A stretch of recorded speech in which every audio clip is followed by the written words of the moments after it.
Le président du MPCC, M. Gouet, qui nous a retrouvé, le troisième président de la République du Cameroun, est sur ce plateau ce soir. Monsieur le Président, bonsoir. Bonsoir Jean-Jacques. C'est vous qui dites que vous êtes le troisième président, hein? Vous savez, le président vient de donner autorisation qu'on puisse mettre en place le poste de vice-président. Oui.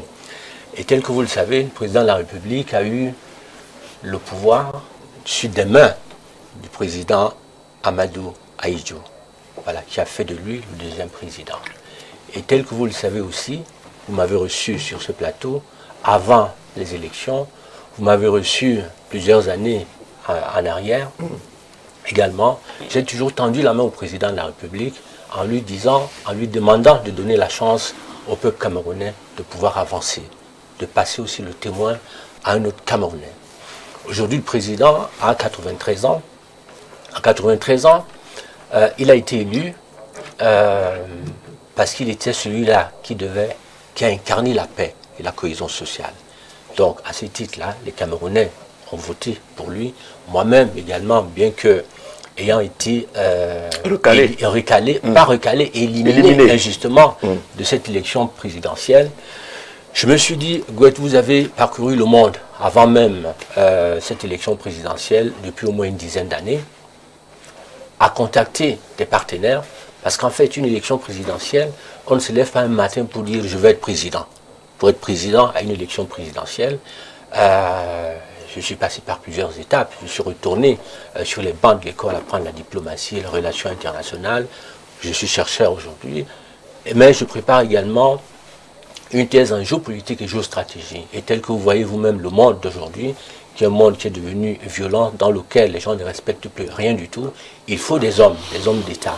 Et donc, à ce titre-là, j'étais prêt. Je n'ai pas voulu faire comme les autres candidats.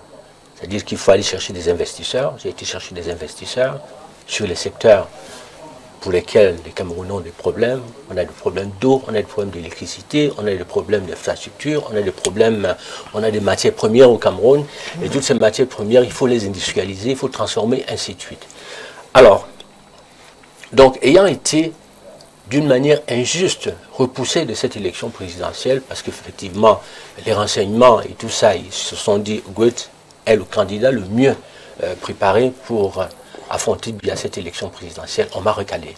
Mais cela ne m'a pas empêché, une fois que j'ai été recalé, je me suis dit, Gouet, vous ne pouvez pas, tout ce que vous avez investi, depuis au moins une dizaine d'années, dans les partenariats, sur les bancs de l'école, à la recherche des solutions pour les Camerounais qui veulent travailler, qui ont faim, qui ont soif, qui veulent des solutions aujourd'hui. Est-ce que vous allez mettre tout ça dans l'eau? Je me suis dit non, je ne mets pas tout ça dans l'eau. Ce que j'ai fait, j'ai saisi le président de la République.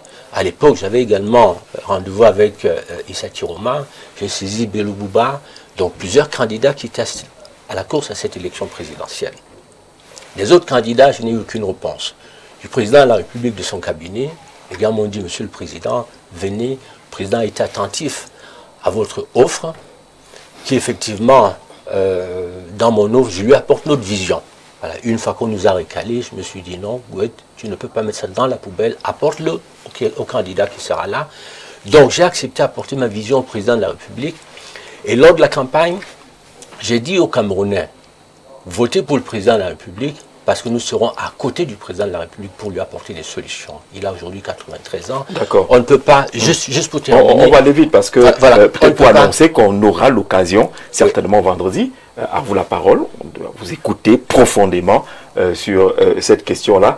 Mais dites-nous justement, pour chuter, on a entendu dire que vous êtes prêt à être ce vice-président-là, si jamais le président vous choisissait. Oui, non seulement je suis prêt, mais j'ai fait des propositions au président de la République lors de la campagne en lui disant, Monsieur le Président, je vous apporte une vision, notre programme, nos projets. Et nous avons des partenaires qui attendent. Après l'élection présidentielle, je suis allé en Russie, effectivement, rencontrer des partenaires qui sont là, qui veulent venir ici construire une usine. Voilà, donc j'ai des solutions en main. J'ai proposé aux Camerounais de voter pour le président parce qu'il aura des gens à côté de lui qui vont lui apporter des solutions. Donc, ce poste que le président vient de créer, est-ce qu'effectivement, ce poste qui permet désormais de ne plus donner le pouvoir comme le président Ahidjo l'a fait pour le président de la République, mais de le faire d'une manière constitutionnelle et donc un cadre qui pourra permettre forcément que nous apportions des solutions au président, que j'apporte ce que j'ai au président de la République. D'accord, c'est clair. Vous aurez le temps d'expliquer tout cela et les Camerounais vous poseront naturellement des questions aujourd'hui. Jean-Jacques, je vais vous donner la lecture d'un homme politique. Absolument. Voilà. Au-delà de vous donner la lecture d'un homme politique, je prendrai mon cas, je vais m'appuyer dessus, sur ce cadre. Et avant cela, je félicite le président de la République d'avoir pensé à ce poste de vice-président qui permettra forcément à quelqu'un de venir l'aider dans son travail. On va souligner aider. Aider. Voilà. D'accord. Moi, vous voyez, lors de la campagne, j'ai fait un choix. J'ai fait un choix de soutenir le président. Notre vision, je l'ai dit à l'entame de cette émission, au lieu de la mettre dans la poubelle, j'ai proposé, j'ai écrit au président, je lui ai fait une offre en lui disant, Monsieur le Président, nous avons fait des contacts avant de venir à cette élection sur plusieurs domaines, de l'eau, l'électricité, des industries, des mines, des télécommunications, ainsi de suite, le transport et ainsi de suite. Voilà. Est-ce que ces projets, on doit les mettre dans l'eau? Je lui ai proposé. Donc les collaborateurs m'ont dit, Monsieur Gouet, apportez votre vision. À l'intérieur de notre système, il y aura un changement. Voilà, vous allez implémenter la vision à l'intérieur de notre système. Donc, je ne peux que féliciter le président de la République parce que lors de la campagne également, sur cette antenne, je suis passé dans d'autres médias et j'ai dit aux Camerounais, votez pour le président de la République parce que nous serons autour du président de la République pour lui apporter des solutions. Voilà, on va l'aider à porter ce gouvernement-là.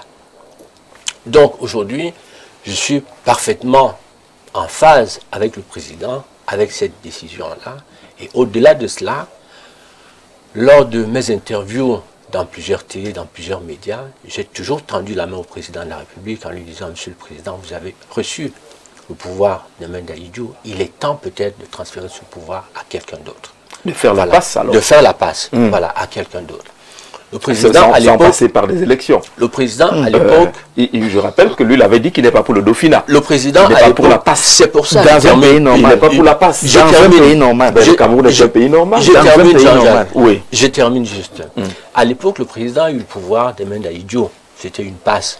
Cette fois-ci, il s'est dit cette fois-ci, au lieu que ce soit la même chose, ce que je fais, je passe par la Constitution Cameroun qui crée un poste à travers lequel, Monsieur Gouet, vous avez promis m'aider à porter votre vision. À partir de là, nous avons vu. Il peut faire de vous ministre, pas vice-président. Je suis... pourquoi vous lui refusez ministre ou pas vice-président? Vice-président, justement, pourquoi? Je m'explique. Vous voyez, le Cameroun a des problèmes, a beaucoup de problèmes. On a des problèmes d'énergie, on a des problèmes de travail, on a des problèmes... On parlait tout à l'heure des industries, nous avons des mines, nous avons des minerais ici au Cameroun qu'il faut transformer. Et dans tous ces domaines, il y a la santé, il y a, nous avions dans notre projet, vous vous souvenez certainement, nous avions dans le domaine de la santé prévu mettre tous les 50 km un hôpital de jour et de nuit, tous les 50 km. Voilà. Là, on a prévu mettre entre Hilton et l'aéroport dans notre projet. On a identifié des partenaires également financiers qui sont prêts à apporter cet investissement-là, mettre un métro entre Hilton et l'aéroport Simaden. Voilà, au-delà de ça, nous avons, je suis d'abord un capitaine d'industrie, on a des partenaires qui veulent venir investir ici au Cameroun, créer des industries, ainsi de suite. Donc nous avons dans plusieurs domaines, cette passe-là pour aider le président. Au-delà de la passe, je suis allé en Russie. Il y a des industriels qui sont prêts à venir ici mettre des usines, là, sur place. Donc, je pense que je peux intervenir, aider le président de la République dans plusieurs domaines, vous voyez. Et si jamais j'étais à l'eau, je me concentrerais forcément sur l'eau uniquement. Or, ici, comme il faut aller vite, le président a 7 ans, cette année. Et je pense que, durant ces 7 années, avoir quelqu'un qui peut gérer, coiffer un petit peu tous ces domaines à partir du haut et aller rapidement amener tous ces investisseurs, aider à transformer le Cameroun rapidement, je pense que ce serait très bien. Et j'ai promis le faire là. Donc je pense que ce poste que le président vient de créer, pourquoi pas? Il vous appartient. Voilà. La paix de cette nation dépend de l'homme qui sera là demain. Voilà. La paix de cette nation dépend de cet homme. Voilà aussi. Si on met quelqu'un là demain, de la paix. Si on met quelqu'un à ce poste demain qui n'est pas accepté par tous les Camerounais, comme il disait tout à l'heure le patriarche, les Camerounais vont se lever, les marches vont reprendre, et puis ensuite, vous savez, aujourd'hui, nul n'est à l'abri, aucun chef d'État n'est à l'abri. Ce que Donald Trump nous a montré là-bas au Venezuela et en Iran prouve que lui qui a des bases de drones ici, par exemple, à Garoua, il n'est à l'abri. Si jamais les gens, la personne qui va être choisie demain, si ce n'est pas une personne qui est acceptée, choisie par qui? Je termine. Nous tous. Si la personne que le président mettra à ce poste-là pour l'aider, parce que moi, c'est le terme. Hein. Il a dit tout à l'heure, le président a 94 ans. Donc, à 94 ans, on ne peut pas imposer certaines choses au président. On ne peut pas lui imposer le même dynamisme. Ne lui imposez pas l'élection. Non. Donc, je pense vraiment qu'il est en train de mettre en place une équipe pour sa succession. Et comme il aime ce Cameroun-là, il choisira une personne il aime le Cameroun qui peut effectivement, aux élections. Une personne qui peut parce que nous, demain mettre tous les Camerounais ensemble. Et ça va être forcément une personne qui viendra d'ailleurs qu'une personne qui viendra d'ailleurs. D'accord.